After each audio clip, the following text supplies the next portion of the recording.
شروع کوم په قایم او دایمه نامه چې ډېر زیات بخونکی او مهربانه دی. ګرانو مینوالو، زه فضل الرحمن فضل په ادبي خپرونه جون رنګ کې سره د خپلو ملګرو حاضر یم. ګرانو مینوالو، نن موږ د 14مې سپوږمۍ یو ځلانده ستوري سره ناست یو. د ادب دپاره یې ډېرې ښې هلې ځلې کړي دي. نن د افغاني صاحب سره ناست یو، د ده نه به یو خوږ کلام ریکارډ کوو. هیله لرو ستاسو به خوښ شي.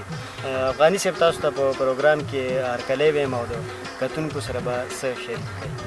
ډېره زیاته مننه فضل صاحب، د ټول ناول خو ستاسو ته هرکلی ویم او ستاسو د راتګ مننه کوم او ورسره ستاسو د کار او د زیار ستاینه کوم چې کوم کار تاسو شروع کړی دی.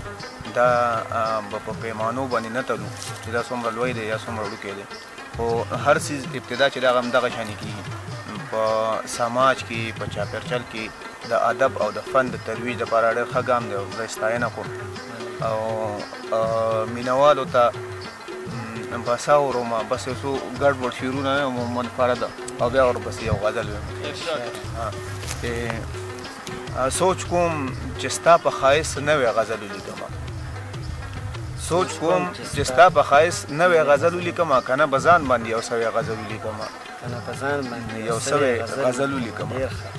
ته مې مرۍ کې د ښایست د شودو دار ووهه، ته مې مرۍ کې د ښایست د شودو دار ووهه، ته مې مرۍ کې د ښایست د شودو دار ووهه، زه به په تا باندې پیروی غزل ولیکم. زه به په تا باندې پیروی غزل. ډېر ښه، بیا راته بیا ووایه. مننه کې یاره چې ستا په ښایست نوی غزل ولیکمه، که نه په ځان باندې یو سوی غزل ولیکمه. ته مې مرۍ کې د ښایست د شودو دار ووهه، زه به په تا باندې پیروی غزل ولیکمه.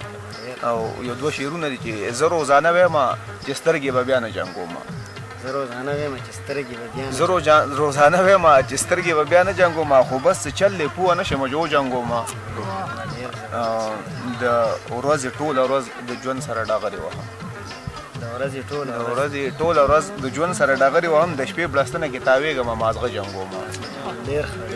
چا ورته وي چې افغاني په تا پسې د مرګ دی، چا ورته وي چې افغاني په تا پسې د مرګ دی، دی وي داسې ښه دی دی چې نن مړ شي یو ښه به وشي، لکه حیوانې د ځنګل د خلکو وینې څکلې، لکه حیوانې د ځنګل د خلکو وینې څکلې او دلته څه خلکو پسې چل د خلکو وینې څکلې.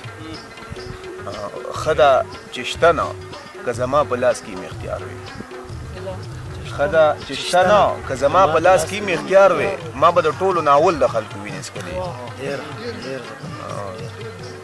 دا یو یې مړ که خو دې بل ته یې سومونه سید محمد ته شعر ډالی دی، سید محمد